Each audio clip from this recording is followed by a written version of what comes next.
네, 이번에 사계식탁 시간입니다. 이번 선생님 어서 오세요. 안녕하세요. 안녕하세요.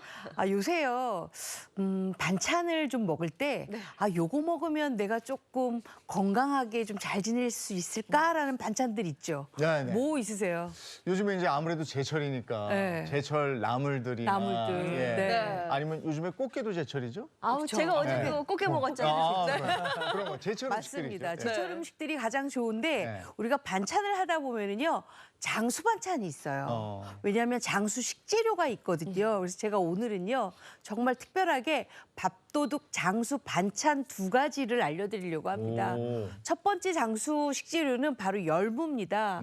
우리가 보통 지금 열무가요, 뭐 열무 물김치, 열무 겉절이, 열무 김치 굉장히 많이 드시는데 저는 오늘 이 열무 가지고 된장 나물을 만들어서 뭐 비빔밥에도 올려 먹고 밥에도 그냥 올려 먹도록 이렇게 맛있겠다. 후뚜루마뚜루 다 드실 수 있도록 네. 만들 거고요.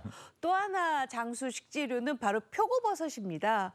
표고버섯 향도 굉장히 좋잖아요. 그리고 많은 분들이 표고버섯 향은 정말 너무들 사랑한다고 하시는데 이 표고버섯에다가 아삭아삭한 마늘종과 함께 같이 볶음을 할 거예요. 정말 밥도둑이겠죠. 네. 한 가지를 먹더라도 제대로 장수 반찬으로 즐기시는 게 가장 좋은 것 같습니다. 네, 이게 점점 이렇게 좀 건강에 좀 신경을 좀 쓰게 되는데요. 네. 그래서 뭐 장수 이런 거에 관심이 많아지는데 우리 그 열무하고 표고는 워낙에 건강에 좋다는 얘기가 많잖아요. 네. 그러니까 음식으로 건강을 한번 채울 수 있는 거 잘 한번 맞습니다. 해보겠습니다. 자, 이제 열무 된장나물 먼저부터 준비를 할 건데요. 열무가 이렇게 싱싱하게 준비가 돼 있습니다. 요새 열무가요.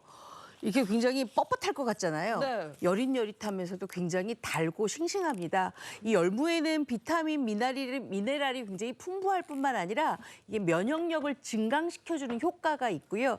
또 항산화 성분이 굉장히 풍부하거든요. 그래서 세포를 보호하고 또 노화 방지에도 아주 좋기 때문에 열무는 제철에 꼭 드셔주셔야만 하는 우리 식재료이기도 합니다. 이 열무는요, 일단 이렇게 앞부분을 이렇게 좀 준비를 해왔는데 우리가 보통 열무 그러면 한 단 이렇게 준비를 하잖아요.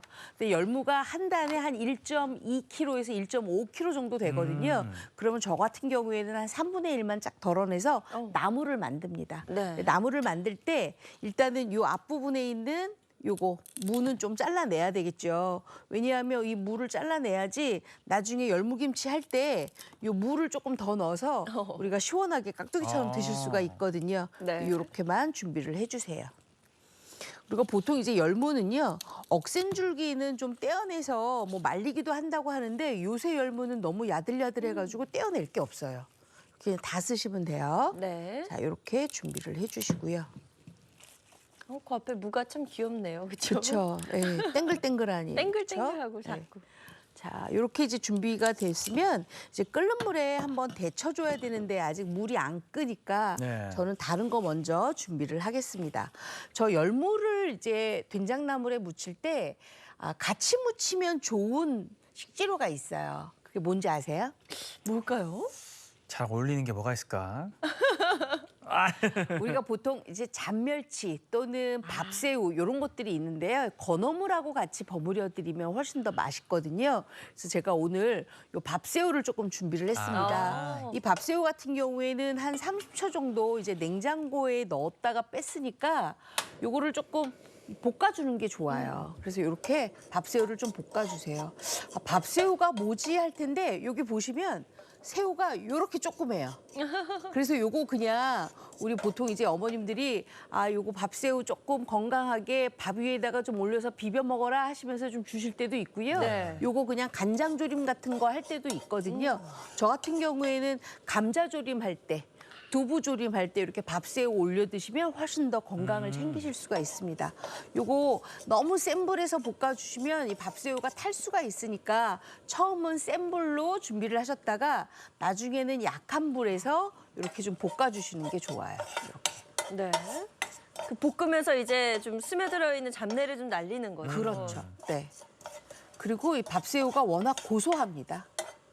맛있을 것 같아요. 네. 자, 이렇게 다 됐으면 요거를 이제 어디에다 두느냐 조금 식혀야 되겠죠. 아무래도 된장 나물이니까 나물에다가 밥새우를 같이 하려면 요 밥새우가 살짝 식은 상태로 식어야죠. 들어가야지 훨씬 더 고소한 맛도 많이 나고 뜨거운 기운이 없어서 나물이 금방 상하지가 않습니다. 그거 요렇게 준비를 하고요. 그다음에 지금 이렇게 보니까 물이 좀 끓고 있어요. 요거는 그냥 물이 아니고 쌀뜨물이에요. 쌀뜨물을 하는 이유는 뭐냐면 우리가 어머님들이 열무를 많이 손으로 만지면 풋내난다 그러죠. 그렇기 때문에 맹물에다 하는 것보다는 쌀뜨물에다가 데치는 게 좋은데 데칠 때 소금을 조금 넣어서 데치면 훨씬 더 파랗게 잘 데쳐지겠죠. 네. 소금을 좀 넣어주시고요. 자, 이제부터 넣습니다. 자, 예인 씨, 네. 이거 그냥 푹 담글까요? 아유 아니죠. 어떻게 할까요? 제가 볼 때 순서가 있어요. 네. 어머. 잎을 먼저 넣으면 안 돼요. 네. 너무 흐물흐물해지기 때문에 네, 네. 줄기 먼저. 맞습니다. 네. 줄기부터 이렇게 해서 참 기다려야죠. 잘했어요. 아는 거 나오니까 그냥 너무 자신 있게. 신이 나죠. 막. 자, 이렇게 해서 잎보다는 줄기가 먼저 담가지게끔 이렇게 준비를 해주세요. 네. 네. 근데 불은 센 불로 계속 유지를 해주시고요.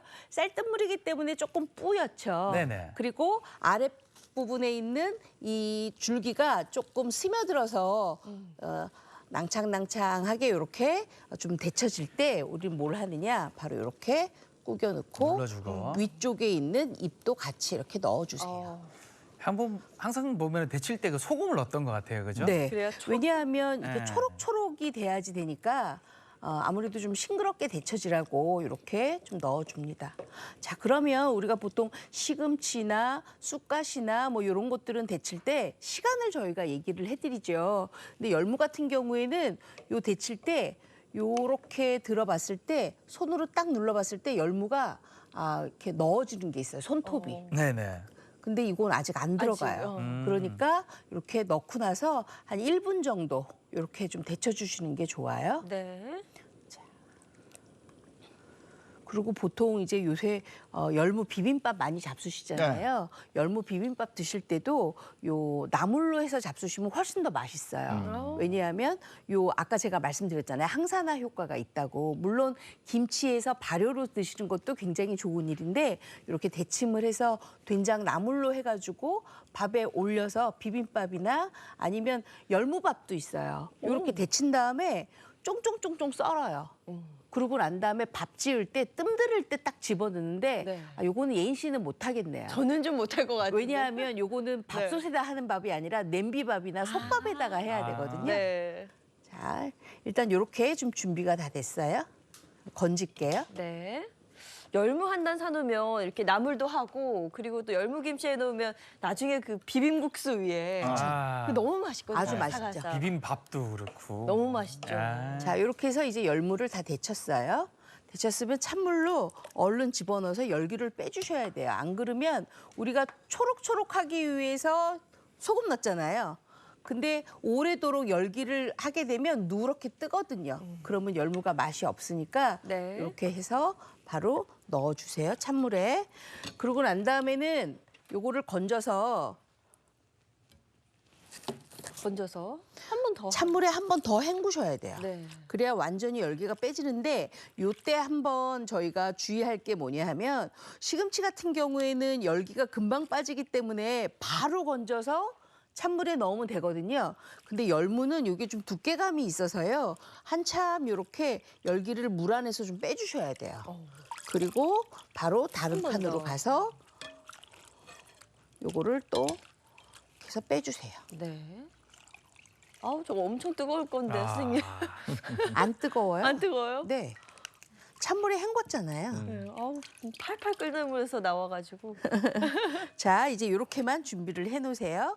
자, 그랬으면 제가 아까 그랬잖아요. 시금치나 뭐 다른 쑥갓 같은 경우에는 데치고 난 다음에 그냥 바로 쫑쫑쫑쫑 썰어서 바로 어떻게 해요? 묻혀주면 되죠? 네. 네. 근데 이 열무는 두께감이 있다고 제가 말씀을 드렸잖아요. 그러니까 요거를 이렇게 가지런하게 이렇게 좀 준비를 하세요. 준비를 해서 제가 뭘 하려고 그러냐면요. 포크 다 있으시죠? 아, 쭉쭉 제가 찢으시죠. 예전에 아, 그렇게 시래기 말씀드렸을 때 시래기를 부드럽게 먹으려면 포크로 섬유질을 조금 끊어줘야 된다고 말씀드렸잖아요. 네. 마찬가지로 이렇게 열무도 준비를 해놓고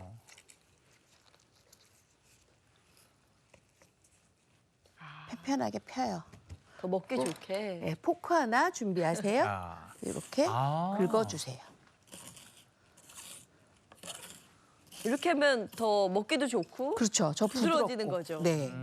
근데 잎 쪽으로 말고 줄기 쪽으로만. 이건 다 떨어져 버리겠네, 그죠? 네. 아. 그럼 연해지죠. 그렇죠. 많이 연해지죠. 이렇게 놓고 또 여기도 제가 해놨던 이렇게 좀 거. 미리 좀 해놨어요. 네. 이것도 이렇게. 그렇게 양 많이 해도 괜찮아요? 네. 어. 제가 힘이 세요. 자, 이렇게 또 준비를 해주세요. 이래야 굉장히 된장 양념이 속 안에 잘 배어요.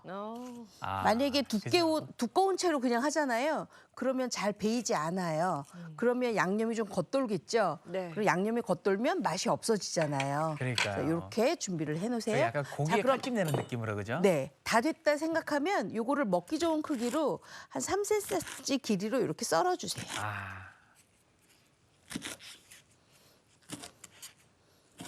저 크기가 딱 저걸로 비빔밥에 먹을 때도 숟가락에 얹혀 네. 들어가면 너무 좋아요. 자, 그랬으면 여기에다 이제 담아야 되는데 담기 전에 우리가 뭘 할 거냐면 양념장을 먼저 만들어주는 게 좋아요. 비빌 때, 버무릴 때 양념장을 아예 이 그릇에다가 만들어야 그릇을 왔다 갔다 안 해도 되잖아요. 자, 그랬으면 된장을 좀 넣어야 되니까 시판하는 된장 넣으셔도 되고요. 아니면 집된장 넣으셔도 되는데 이거는 지금 시판하는 된장이에요. 네. 시판하는 된장에는 약간의 단맛이 있어요. 단맛이 있다는 거 감안을 하고 이제 쓰시는 게 좋고요. 여기에다가 다진 파하고 다진 마늘. 다진 마늘은 조금만 넣어주시면 돼요. 보통 일반적으로 우리가 양념할 때 다진 마늘을 한 큰술 넣었다 그러면 된장을 쓰는 다진 마늘이면 반 큰술만 넣으시면 돼요. 그 정도로 왜냐하면 된장의 향이 마늘을 많이 넣게 되면 좀 없어지거든요. 그 없어지는 걸 방지하기 위해서 이렇게 하세요. 그다음에 네. 물을 한 컵을 한 큰술을 같이 넣으세요. 그래야 좀 풀어지잖아요. 네. 그리고 우리가 여기 밥새우가 있죠. 밥새우가 우리가 한번 볶았긴 했지만 그래도 살짝 비린내가 요 나무라고 했을 때 날 수도 있으니까 요 맛술을 조금 넣어주세요. 그리고 색깔을 좀 넣어주는 게 예뻐요. 여기 고춧가루. 고춧가루도 넣어주세요. 그래서 요걸 잘 섞어요. 약간 풀어주는 느낌으로 그렇죠. 섞으면 되죠. 네. 근데 이 열무랑 된장이 참 잘 어울리는 것 같아요. 늘 맞아요. 보면은. 이렇게 잘 섞어주세요. 저거 맛도 어떨지도 궁금하네요. 네. 요거 아주 맛있어요. 자, 그랬으면 이제 여기에다 넣어야 되는데 그냥 넣지 마시고 물기를 좀 빼주셔야 돼요. 네. 꼭 짜서. 어이구야.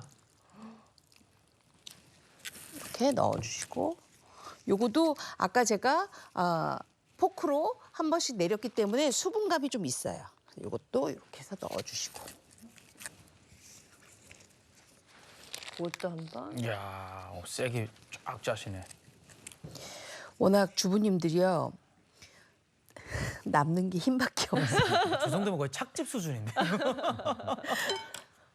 자, 이렇게 됐으면 요거 이제 가져다가 이제 무치는데 그냥 무치지 마시고요. 아까 밥새우 있었잖아요. 지금 들어가는구나. 밥새우랑 같이 해서 무쳐주세요.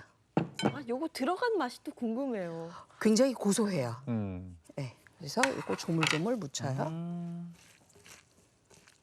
밥새우가 막 크게 씹히거나 그러지는 않을 것 그렇죠. 같은데요. 네, 선생님? 그렇기 때문에 저희가 일반적으로 보리새우 안 쓰고 밥새우 쓰는 거예요. 아, 보리새우 쓰셔도 상관은 없는데 또 보리새우 있다고 또 안 먹는 아이들 있을 수도 있잖아요. 네. 그러니까 그냥 밥새우를 쓰시는 게 훨씬 더 좋아요.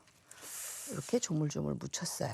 저기에 밥새우의 향이 맛이 어떨지 그치. 궁금하긴 해요. 그게 지금. 궁금하죠. 네. 자, 지금 여기 다 묻혀졌으니까 여기에다가 이제 나머지만 하면 돼요. 요거 참기름 또는 아. 들기름 넣어주시고요. 이게 제일 중요해요. 마지막에 참기름 한 바퀴. 그리고 깻가루도 깻가루. 이렇게 넣어주세요. 향 넘어온다. 그렇죠. 향이 너무 좋죠. 왔어. 왔어, 맨. 와, 자, 이렇게 됐으면 요거 바로 그냥 뜨거운 밥에다가 올려서 잡수시면 되는데 요거 그냥 비빔밥으로 잡수셔도 맛있겠죠? 네. 네. 자, 그럼 접시에다가 한번 제가 담아 볼게요.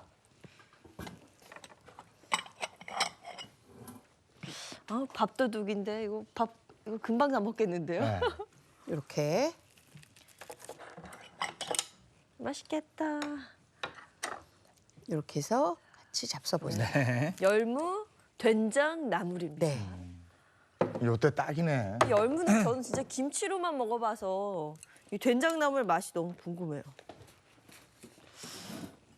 일단 그 향이 너무 고소한 좋다. 향이 한번 싹 올라오는데. 네. 저 굉장히 고소하죠? 그 고소한 향이 있어야지 맛있어요. 와, 고소하고 연하네요. 네. 제가 데쳤잖아요. 네. 그리고 포크로 한번 섬유질을 끊어줬잖아요. 우리가 그냥 열무로 무치는 것도 굉장히 맛있지만 이렇게 밥새우를 넣고 무쳐주는 것도 조금 색다른 방법이에요. 이 밥새우 향이 올라오는 그게 또 묘미인 것 같아요. 살짝 느껴지는데요. 딱 봤을 때는 너무 건강한 맛일 것 같잖아요. 근데 정말 밥도둑이란 말이 딱 맞아요. 입맛을 싹 돋우면서 자꾸 손이 가는 맛? 맞아요. 자꾸 손이 가죠. 이게 새우 향이 이렇게 엄청 강하진 않고 약간 은은하거든요. 그거야. 그래서 더 맛있는 것 같아요. 네. 은은하게 있어야지만 훨씬 더 먹음직스럽잖아요. 밥새우가 들어가서 고소한 감칠맛이 나네요. 네. 그리고 씹을수록 고소한 맛이 자꾸 쳐 올라오죠. 네. 요거는 입안으로. 올려 먹는 것뿐 아니라 그냥 참기름 조금 더 넣고 쓱쓱 같이 비벼 먹어도 먹어요. 맛있을 것 같아요. 비빔밥처럼. 네. 맛있다. 좀 맛있네요, 이거.